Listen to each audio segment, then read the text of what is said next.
Pemirsa, baru saja Balik bersama dengan Komisi 10 DPR RI menyetujui hasil harmonisasi rencana perubahan ketiga atas Undang-Undang Kepariwisataan.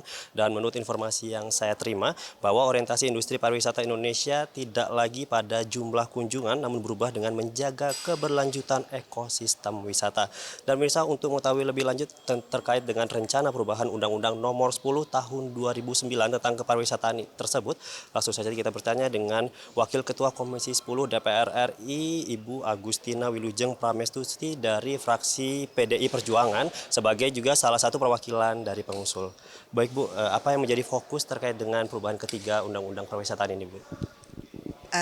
Pariwisata pada dasarnya hari ini mengalami perubahan yang luar biasa di seluruh dunia. Maka kemudian undang-undang yang sudah cukup lama ini tahun 2009 harus menyesuaikan dengan tuntutan zaman itu. Salah satu di antaranya adalah ketika pada saat kita mengalami pandemi Covid, belum ada nih aturan mengenai pariwisata online atau bagaimana mengatur industri pariwisata ini untuk bisa disesuaikan dengan kondisi-kondisi seperti pandemi Covid-19. Kemudian kita juga di dalam draft ini kita mengusulkan adanya memasukkan unsur budaya sebagai keunggulan pariwisata Indonesia, mengingat potensi kebudayaan untuk pemasaran pariwisata ini sangat besar, potensinya sangat besar. Bu, terkait dengan konsep kepariwisataan berkelanjutan itu seperti apa Bu nantinya? Di dalam draft kita memberi nama ekosistem pariwisata. Jadi harus dibangun sebuah ekosistem pariwisata. Dari mulai awal sampai akhir, dari seluruh lini, seluruh stakeholder harus duduk bersama dalam satu bahasa yang mungkin berbeda-beda, tetapi disatukan dalam sebuah ekosistem yang saling menguntungkan. Di antaranya adalah masyarakat. Nah, untuk menjamin bahwa seluruh stakeholder ini mendapatkan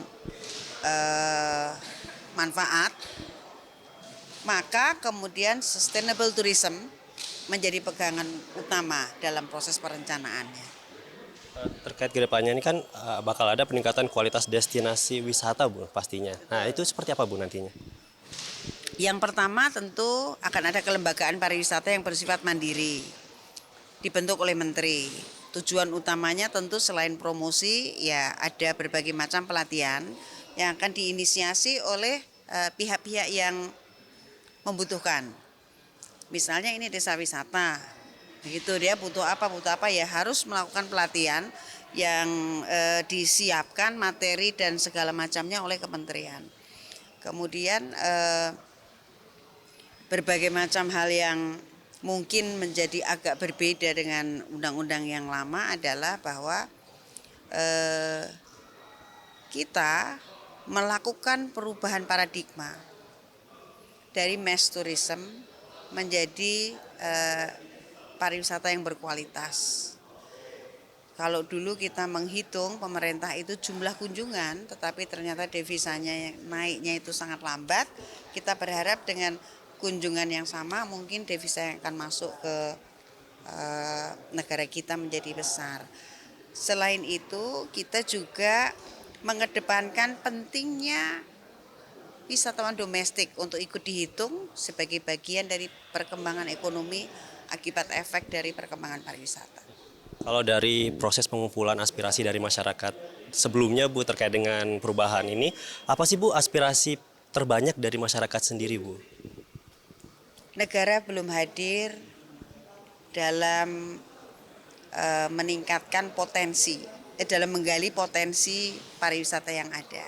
Sebagian besar permasalahannya adalah infrastruktur, baik itu jalan, kemudian sanitasi, infrastruktur di lokasi atau destinasi pariwisata. Kemudian infrastruktur lainnya adalah penerbangan,